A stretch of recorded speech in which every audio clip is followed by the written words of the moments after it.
আপনি কি আমাদের একটু বলবেন যে ইসকন নিয়ে আপনার মতামত কি? এর সাথে কি কোনোভাবে আওয়ামী লীগ জড়িত? ধন্যবাদ আপনাকে, আপনারা এবং আপনার চ্যানেল লন্ডন বিডিটিভিকে ধন্যবাদ।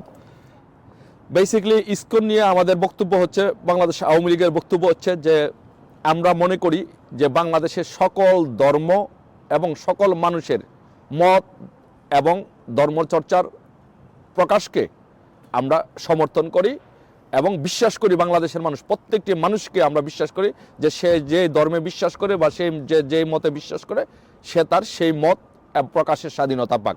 আমরা প্রত্যেকটি মানুষের, বাংলাদেশের প্রত্যেকটি মানুষের এবং বিশ্বের প্রত্যেকটি মানুষের মত এবং পথের স্বাধীনতা আমরা বিশ্বাস করি। আমরা চাই না বাংলাদেশে কোনো সাম্প্রদায়িক দাঙ্গা হোক। বাংলাদেশে যে সাম্প্রদায়িক সম্প্রীতি ছিল, সেই সাম্প্রদায়িক সম্প্রীতি এটা বিনষ্ট হোক বাংলাদেশে, সেটা আমরা চাই না। কিন্তু আমরা সাম্প্রতিককালে যে জিনিসটি লক্ষ্য করছি যে সেটি হচ্ছে যে এই ফ্যাসিস্ট ইনুস, স্বৈরশাসক ইনুস ক্ষমতায় দখল করার পর থেকে বাংলাদেশে তার যে উপদেষ্টা আসিফ নাহিদ এবং মাহফুজ, তারা একটি জঙ্গি বিপ্লব করতে চাচ্ছে। বাংলাদেশে একটি জঙ্গি বিপ্লবের মাধ্যমে এদেশে একটি সরকার গঠন করতে চাচ্ছে, ইসলামিক জঙ্গি সরকার গঠন করতে চাচ্ছে। তো সেই জন্য তারা মনে করে যে বাংলাদেশে যেহেতু প্রায় 10% সনাতনী বসবাস করে, প্রায় 10% সংখ্যালঘু বসবাস করে, তাদেরকে এত বড় একটি জনগোষ্ঠীকে বাংলাদেশে রেখে কখনো এই ইসলামিক বিপ্লবী রাষ্ট্র গঠন করা সম্ভব নয়।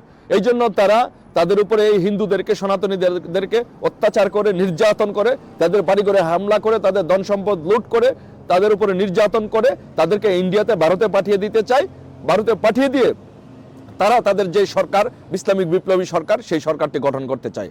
বাট আমরা তাদেরকে হুঁশিয়ারি করে, উচ্চারণ করে দিতে চাই যে আমাদের বাংলাদেশের প্রত্যেকটি প্রগতিশীল মানুষের জীবন থাকতে, ৭১-এর চেতনায় যারা বিশ্বাস করে, স্বাধীনতার চেতনায় যারা বিশ্বাস করে, তাদের কোনো মানুষের জীবন থাকতে বাংলাদেশ কখনো আফগানিস্তানের মতো একটি তালেবানের রাষ্ট্র হবে না এবং আমরা হতে দিব না। প্রয়োজন বোধে বাংলাদেশে ৭১-এর ন্যায় আরেকটি যুদ্ধ হবে, তারপরেও আমরা বাংলাদেশে এই দেশটাকে তালেবানের রাষ্ট্র হতে দিব না ইনশাল্লাহ। ধন্যবাদ আপনাকে এবং আপনার লন্ডন বিডিটিভিকে।